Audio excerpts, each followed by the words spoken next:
So today is January 11th, 2019, and here we are with. Jake Jacobs. Was I supposed to answer? Yes. Anything is really fun. With Jake Jacobs, and we're here to just gather your memories about food. Tell us a little bit who you are, through stories about recollections about food. So, if you can begin by where you were born, and let's start there. Okay. Born in Philadelphia, 65 years old, 1953 baby. 1953. Yes. And was there, graduated from high school, and came out west on a track scholarship to UT El Paso, which is what it was called then. So, When was that? that was 1972. 1972. Yeah. Okay. Backtrack a little bit. What are some of your early memories about food in Philly? My memory is so sharp, Ashley. I can actually remember being in my crib, In your crib? having my bottle. I can actually remember that. Now, I don't know how long that's going to be the case, but I can remember that. But I remember being a child and having my family fix my breakfast and having my little coffee cup and, you know, the little miniature saucers and having breakfast and the smell and aromas in that kitchen with, you know, a grandmom, two aunts, and a mom, always in the kitchen cooking all the time. So they really impacted me, made an imprint, you know. But I mean, we had everything. We had a little butcher block in the kitchen, and my grandmother used to buy slabs of bacon. And sometimes my father would go down to Virginia. Sometimes he'd come back with a whole Virginia ham or bacon slab, and she would literally sharpen her knife and cut really thick slices of bacon, which was heaven for me. But we just, you know, and I'm sure there were other households on that block. It was inner city Philadelphia, huge blocks, row houses, families in each one. So you're talking about literally thousands of folks living on any given block, and everybody cooking. You know, every evening at 5 or 6 o'clock, you could just smell all the food. You know, but we had delis, Polish, German. You know, the area, it was making a transition from all white, and minorities were moving in. My father bought our home in the mid-40s, but there was still German and Jewish families, Polish families that lived there, and still corner delis, and they kept the tradition. So every day going to school, you know, I would have a smorgasbord of smells just walking on my way to and from school, from the Italian bakery to, you know, George's Deli, which was right across the street from my house. Huge salamis hanging up, cheeses, you know, and I wouldn't trade that for the world. That's a good memory for me. Yeah. Ask me something else. Places that you ate. I mean, that you mentioned delis, but you remember some specific delis. Well, I grew up on 62nd in Callahill Street in West Philadelphia, a half block from Jim's Steak Shop. Jim's opened his doors in 1938. It's one of the most popular Italian steak shops in the Philadelphia area. One block from my house on Vine on 62nd was De Palma's, king of steaks. So I literally was born and raised between two of the most, I don't want to say notorious, desired steak shops in the whole city. And from the time I was old enough to go to the store by myself, I spent equal time between both of them. So those ladies literally saw me and my friends and my brother grow up And there wasn't a week that I wasn't in one of those places, you know, or both of them. It was just, I would say, my allowance, my school allowance, so that I could get a steak sandwich after school, you know. And there was always celebrities at either one. Any given night, you could go up there and see people like Wilt Chamberlain, Patti LaBelle, you know, the OJs, anybody, Sam Cooke, anybody that was in Philly. You could literally, any given night, walk up to one of these places and they'd be standing in line just like regular paying customers, you know. So, very unique neighborhood. And ironically, one of my best friends is here visiting from Philly now. And we went out for Taco Tuesday the other night, and we spent a good hour laughing and reminiscing about these two establishments. And they branched out. Well, De Palma's has been out of business for many years, but Jim's actually has 3 locations in Philly now. One on South Street. So, Where did you go for Tuesday tacos? we went to Icaramba, Caramba. yeah, on Cotton in Montana. So generally we'll go there. The tacos are $1.25. They used to be 99 cents. But we'll go there, and it's basically just a social thing, an excuse for us to get together once a week. And some of these guys, we've been friends since we were actually in Philadelphia, because they followed me here. I was the first one to come, but then I had friends who were athletes, recruited, highly recruited in college, who, you know, they liked the idea of getting away from Philadelphia too, and they came down here to see what it was like and fell in love with the climate and the city and the people, and so they wound up staying. And it's a good chance for us to get together and catch up. And you know, one of our friends is from Washington D.C. We're all East Coasters, and we're all here, and getting together every week, trying to go have something to eat, some, you know, together for fellowship. So it's a fun thing. So, 1972, you can tell That's when I got here. Tell me about the transition here, why here? When I was in high school, my track team was one of the best in the nation. We won 21 straight state championships back in Pennsylvania. And I was highly recruited as a sprinter. And I ran for the Philadelphia Pioneers Track Club.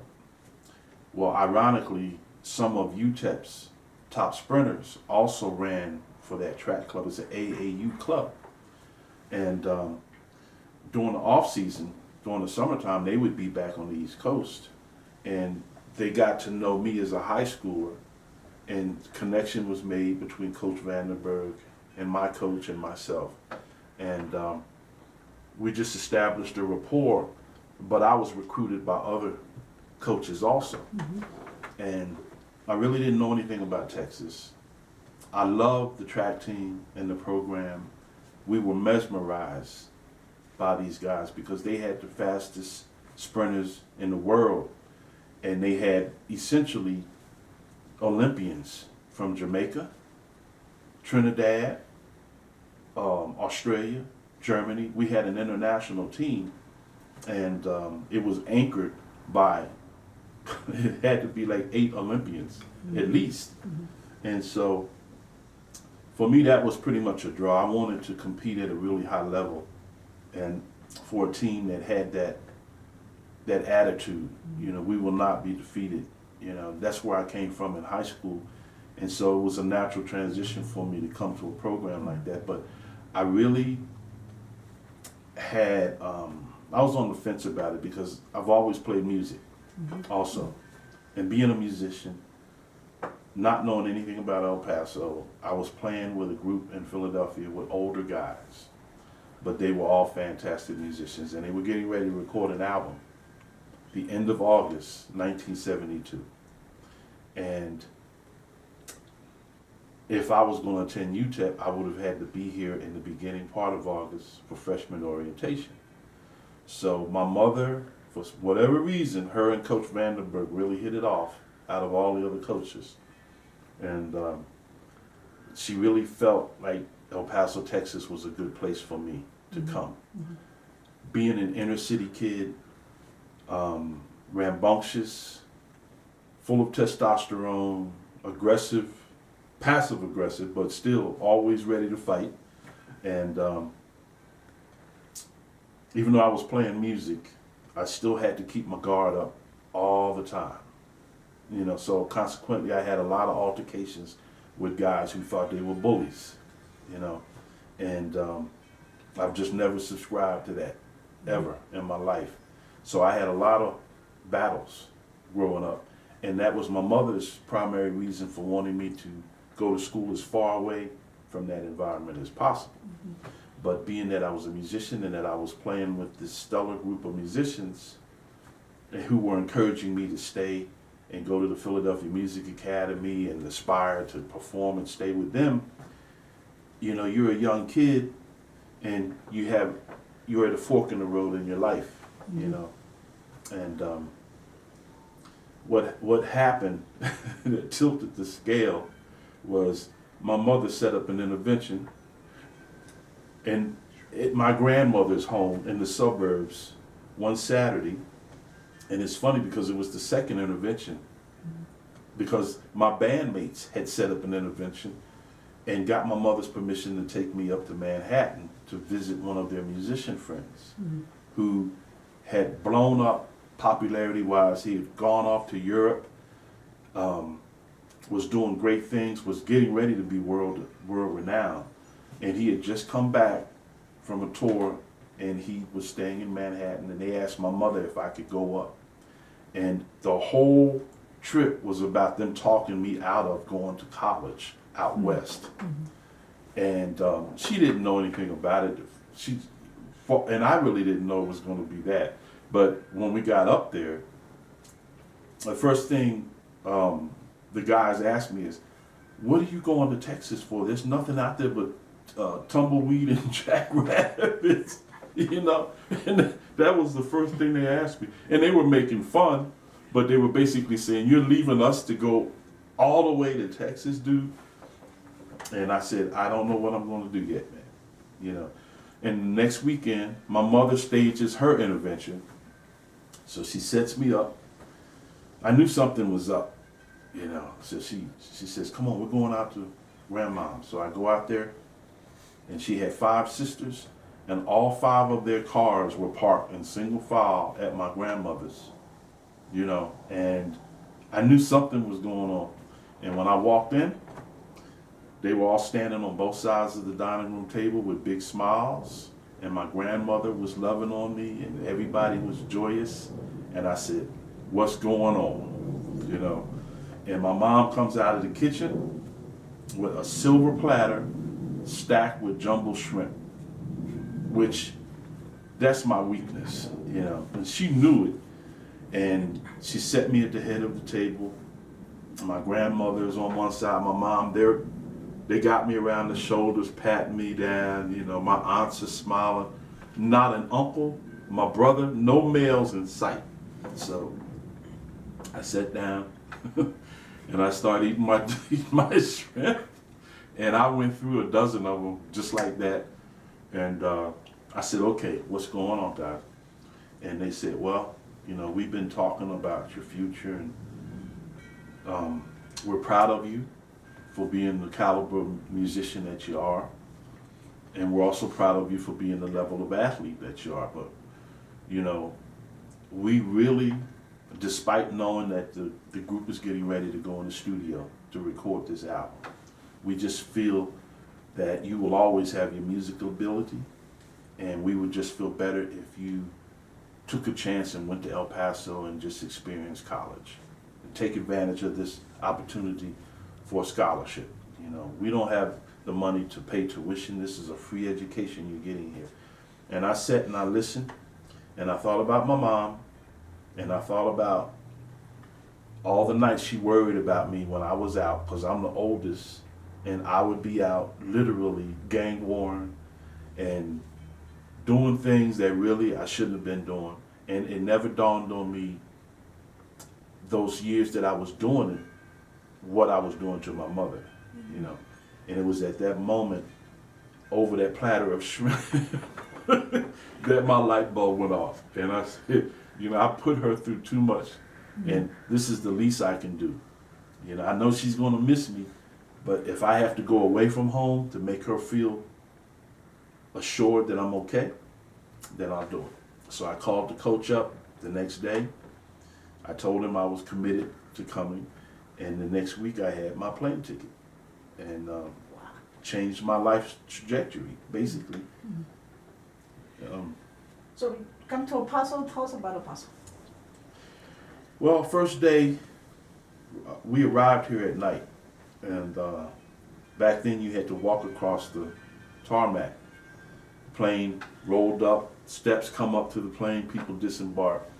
And I just remember getting hit with the heat because I had never experienced that much dry heat in my face in my life. And one of my teammates had committed to come on scholarship also. So we had been friends through high school. So it's not like I came alone. But I remember looking at him and I said, man, this is like being on another planet. Philly is a distant memory now. We might as well get used to this. And we get our bags, we go out in front of the airport. First time ever being away from home, We walk out, taxi cab pulls up. You guys need a lift? Yes, we do. Where to? University of Texas El Paso, Barry Hall dormitory. And he brings us up, and that was our first time hitting the ground in this city. And he's still here, and I'm still here. 40-something years later. So it goes to show. But I fell in love with the city. What was your experience in terms of eating here? What are your... Well, I'd never eaten dorm food before. Never, ever had Mexican food before. And they had a Taco Bell. And this was one of the old ones. When they had the little arches with the bricks. It didn't look anything like it looks now. And they had one right off campus on Mesa. And so first week we were here, we would walk from the dorms, just surveying the campus and the area around the campus. And we'd go to the Taco Bell. Tacos were so cheap, we'd get 5 or 6 of them and eat them. And I know that wasn't the authentic thing, but it was our first introduction to it. And then as that semester went on, we ventured further and further from campus, and then friends would say, hey, you got to try this place, or we're going downtown to this place. So we would walk everywhere we went. And we discovered the Big Fisherman, which was down the hill. It was near, I guess it was Missouri and Stanton, I believe, right on that corner. And I still dream about that little place because the food was amazing. And everything was fresh because he would get it trucked in every week. So you could get red snapper and sea bass and flounder, jumbo shrimp straight from the Gulf. And then he had steaks. And his ribeye steaks, you could get a ribeye steak for like $1.95 with a baked potato. It was amazing. And so we would walk there quite a bit, and then we discovered places further up Mesa. And naturally you had the places around the campus.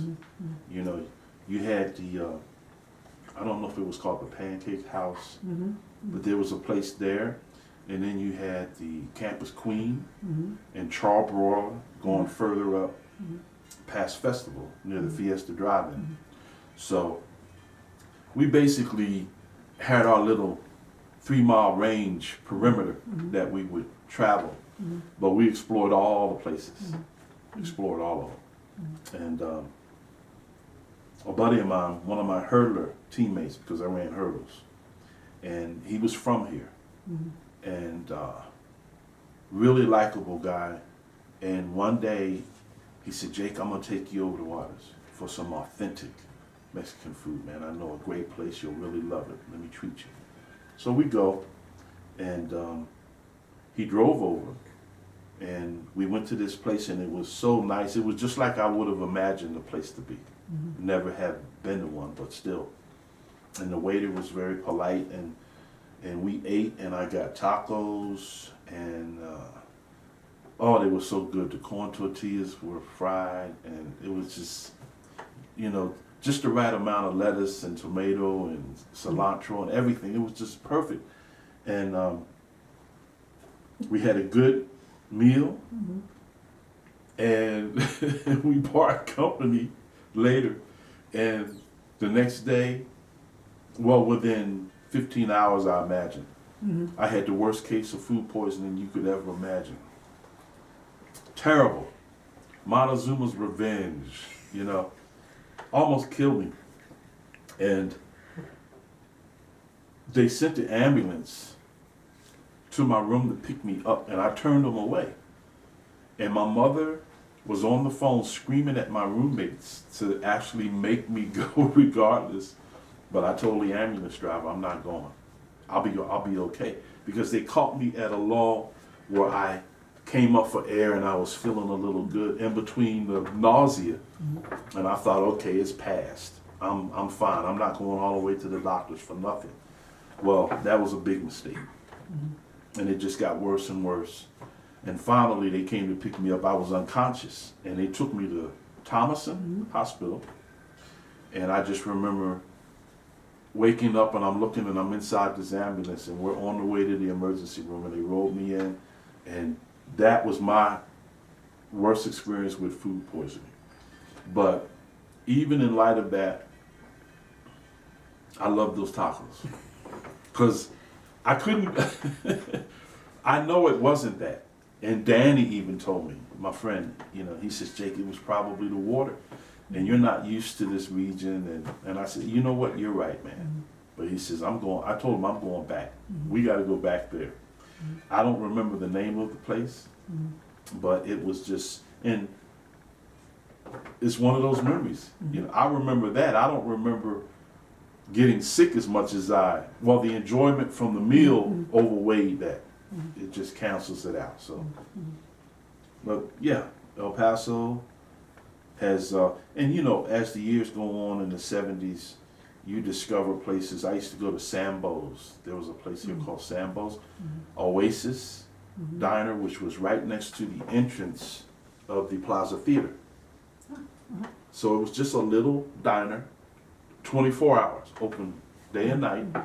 And it was a nice place to go stop after you went to the movies, because that's when the Plaza had movies every week.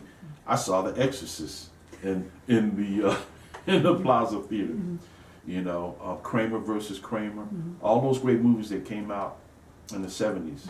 We used to get together and we'd go as a group and go to the movies there. Come out and go to the diner, grab a burger, and a Coke.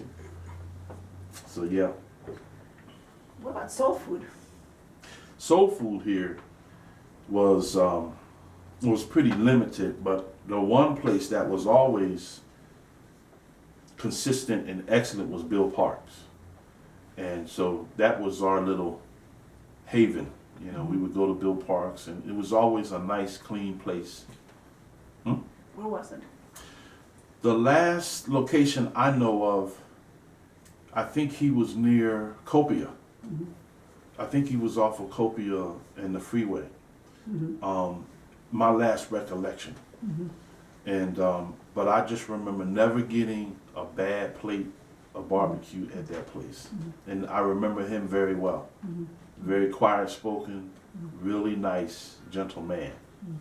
So that was pretty much our place for doing barbecue. And then we would go, eventually we'd go to places like the State Line. And every now and then, in the late 70s, we discovered the Cattlemen's. And, we would all have to pitch in, birthday money and everything else to get it done. But we somehow, and this would be like guys from the basketball team, the track team, we would get together sometimes and just go out there. And we would have jalapeno eating contests, and I would always win. So I just love capsaicin. It's just, for me, I wish I had known about it when I was competing, because I literally would have been biting peppers before my race, because it just put me in such a state of euphoria. I don't know what it is about really hot peppers, but it's almost, I feel like I can run through a brick wall. That's, I don't know what you call that phenomenon, but it's total euphoria for me. And but we would go out, and I never would say a word, but inadvertently, you know, there would be guys, you know, when they would bring out your appetizers and stuff, you know, and somebody would make a challenge, you know.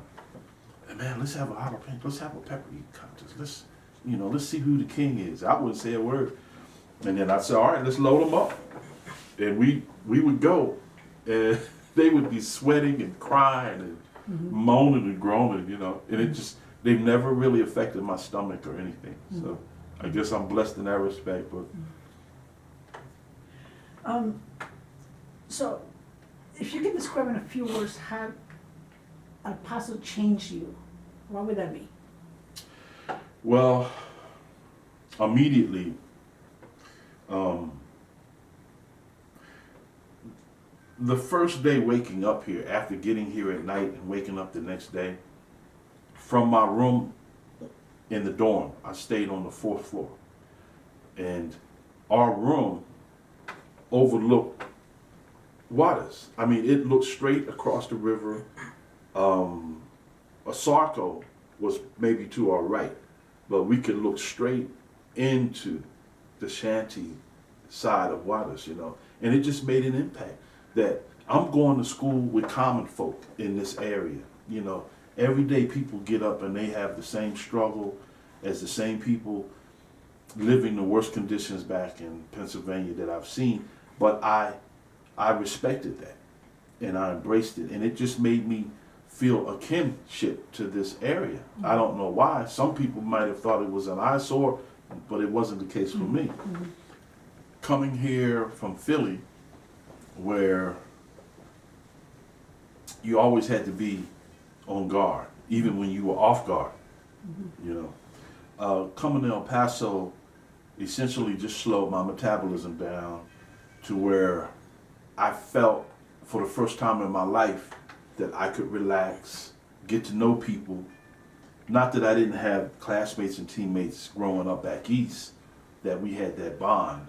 It just, it didn't come as quickly or readily.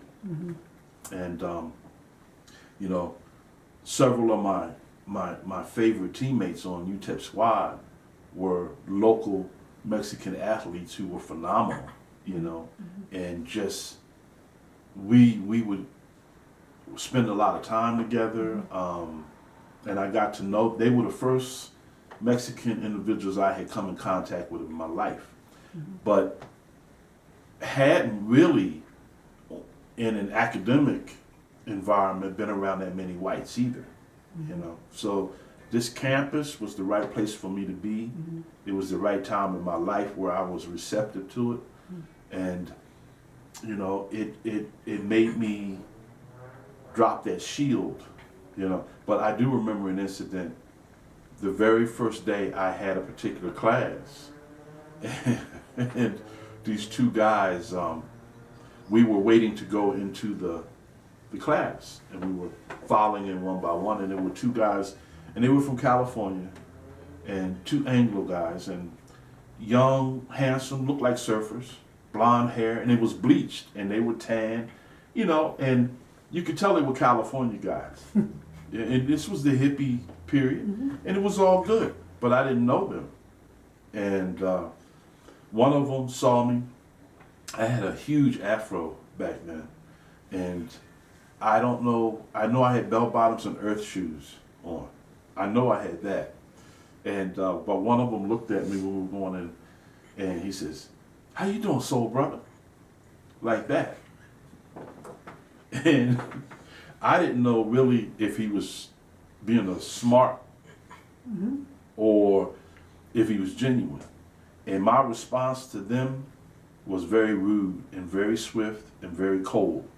And it embarrassed them. But when I saw that that it embarrassed them and it had that impact, it made me feel a little bad also, because I thought maybe I did overreact. But I hadn't yet gotten my previous life behind me. And so in a week or two, we were friends, going to go bowl at the Union after class, hanging out, you know, it was, you can't even imagine that stuff happening. I wouldn't have ever thought that would happen, but it did happen, you know, mingling. And then my teammates started showing up, and from all ethnicities, Nigeria, Sweden, Spain, all over. And they came here with the mentality that, hey, we're family, we're a team, you know, it's about the mission at hand, and we carry ourselves as young men. So we had no drama on our track team. You know, we had a united front. There was no adolescent nonsense that a lot of teenage boys go through, or young men go through when they're young. You know, we were here, we were focused on what we had to do. So, How was that reflected in the food in the cafeteria? This bringing together people from different areas. How was that? Was that reflected in the food in the cafeteria? yes, and you know, you had your standard fare for this part of the country, so you always had tacos. It's the first time I ever tasted chicken fried steak was in UTEP's cafeteria. I didn't know what chicken fried steak was. The name didn't even make sense to me. And so we're all in line, coming with our trays, and it's my first time being in the cafeteria. And one of my buddies, you know, he's telling him what he wants. He says, Jake, you gotta try that chicken fried steak, man. And I said, chicken fried what? What are you talking about? He says, it's good, trust me. So I got it, they put gravy on it, we got our vegetables and stuff, and you know, lo and behold, I did really enjoy it. It was different. They always had good food in the cafeteria, and what I really liked was periodically they would have International Day, and so they would have like Moroccan cuisine, they would have African cuisine. They just made a point of trying to expose us to food from different parts of the world. And some of it I was a little bit hesitant to try, but some of it I tried, and you know, and it didn't kill me. I actually embraced it. So Did you finish college? no, I got injured my junior year, and as fate would have it, once again I'm at a crossroads. Made the wrong decision and quit school. But my fiance was pregnant, and I quit and actually got my CDL and started driving a tractor trailer. And I drove for Associated Milk Producers that transported bulk milk via tanker through Arizona, New Mexico, all over Texas, regionally.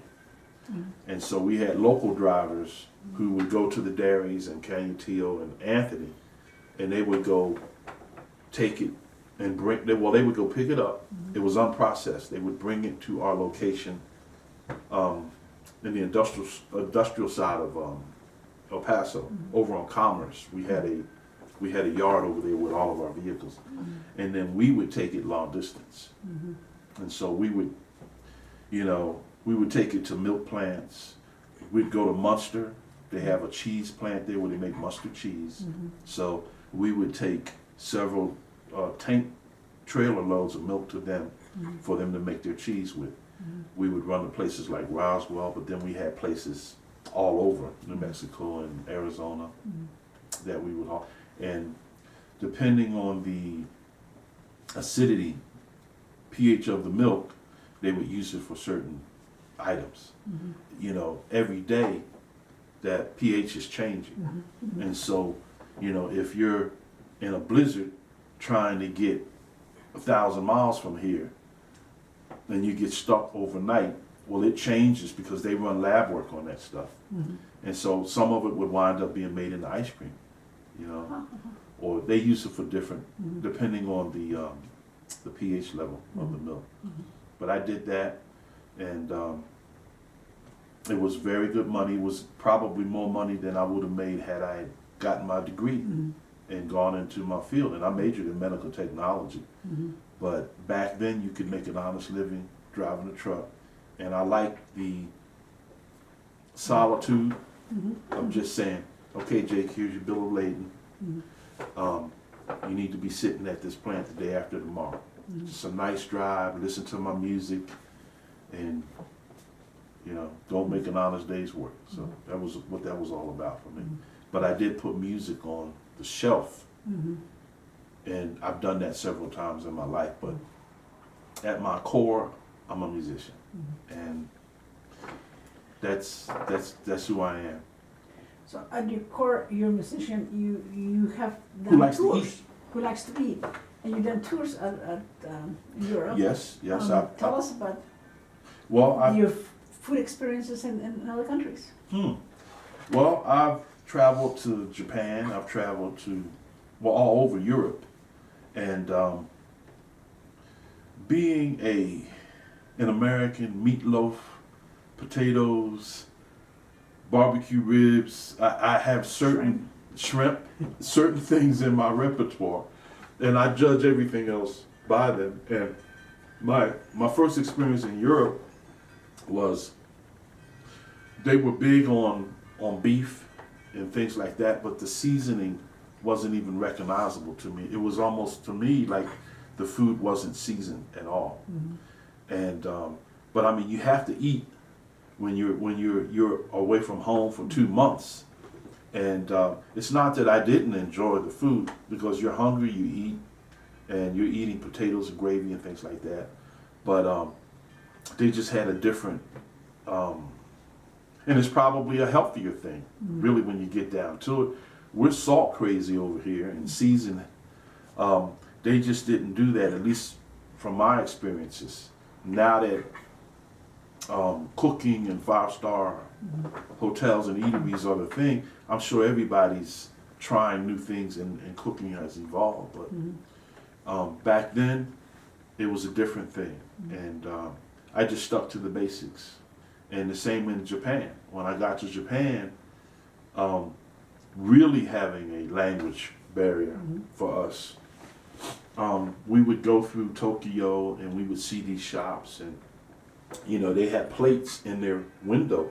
You're walking by, you look in the storefront window, the restaurant window, and they have their plates with examples of their dishes. And they would have things like sea cucumbers on these dishes, and I would say to my friends, there's no way in the world I'm eating that thing, man. I know what they look like when they're alive, and I know how they move when they're alive. I'm not going in. I'll go in and order fried rice and keep it simple. But no disrespect to them. It's just that for a person like me, it was foreign, very alien. So I pretty much stuck to the basics. I ate a lot of shrimp and fried rice, shrimp and chicken. I kept it to the basics while I was there. There was one restaurant we went to.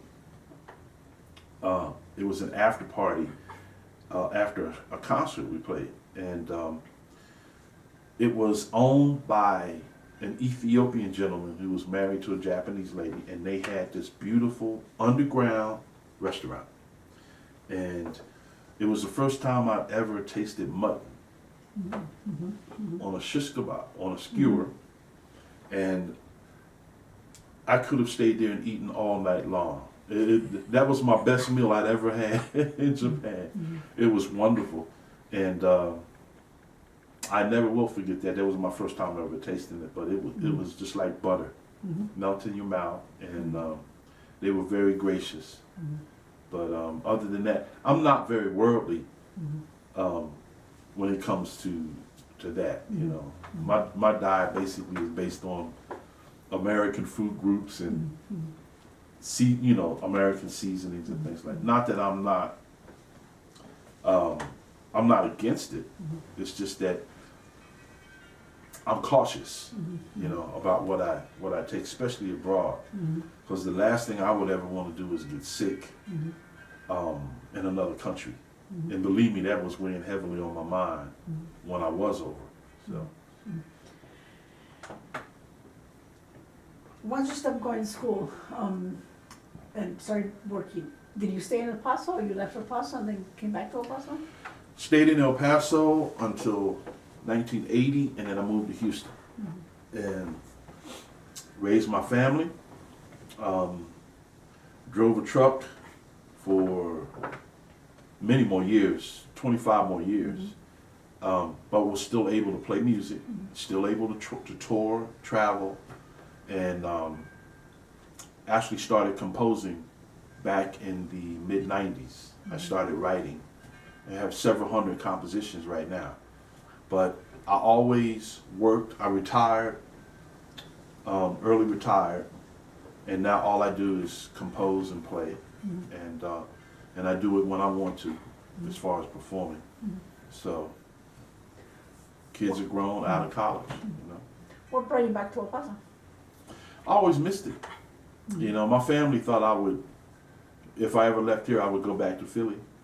But I have very little tolerance. As much as I love my hometown, I've spent my whole adult life out in Texas. So I'm basically a Texadelphian.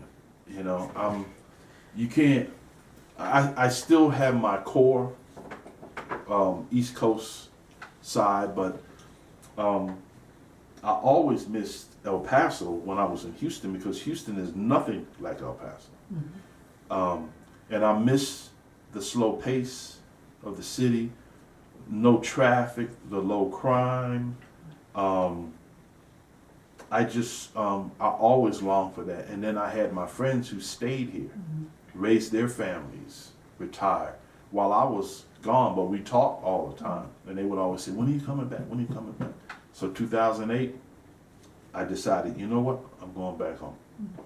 And I came back and have no regrets. The city has changed drastically. And some of it I'm kind of disappointed about. It's sprawled, west side, east side, even in central, even up on the mountain. None of those homes existed when I was here in the 70s. Mesa Street didn't have all the strip centers and all the businesses and the traffic and all of that. And the El Paso that I love, you know, I would run up Mesa Street with my teammates, and we literally, when we trained, we would leave Kidd Field on foot, jogging. And we would jog all the way from Kidd Field all the way up Mesa to Donovan Drive. And we never had to worry about traffic because the median was wide. There weren't that many cars traveling up Mesa back then. And it was just a fun thing for us to do. We had our drive-in theaters, places where college kids could hang out without getting drunk and getting run down and all the drama that comes with over drinking. And, you know, we had half the establishments or even less than are in the Cincinnati district now. And so it was just a different era. And, you know, you can't go home. You always hold out hope, but even wanting to come back, I knew that the likelihood was going to be gone. They told me when they closed Fiesta Drive, and I was getting the word on everything, so I knew that the city was going through transition, so, or evolution, some would call it. How did the food landscape change? Was the Big Fisherman still open? The Big Fisherman, unfortunately, was gone. I used to go to the Seafood Galley on Viscount. They had the biggest shrimp in town. However, they were a little bit proud of their prices or their shrimp, you know. But occasionally, back in the 70s when we went, it was a reasonable lunch, the cost. But they were still in business when I came back, but then they closed. Big Fisherman was long gone. The Oasis Diner next to the plaza was gone. New upscale bistro, whatever it is there now, I guess. So yeah, none of my old places survived the '80s and '90s. What are your new places now? I go to El Serape quite a bit, which is on Montana and Chelsea area. I like that restaurant. The food is consistent, and then I have a few other places I go to. But the thing that I've noticed is, in some restaurants, the younger staff, waitresses, you know, it's almost like they're so addicted to their smartphones that their minds are elsewhere. And Serape, on the other hand, has a very professional staff. The owner and his wife are very hands-on. They would never tolerate that, ever. But I've just noticed that, and it's a generational thing, you know. The younger kids now, 20 years old, 21, they may initially bring you your food, but you have to go find them to get a refill on tea or to add to your order and things like that. And I don't know if it's just here or if it's a generational, national phenomenon that's going on, but it's definitely noticeable here.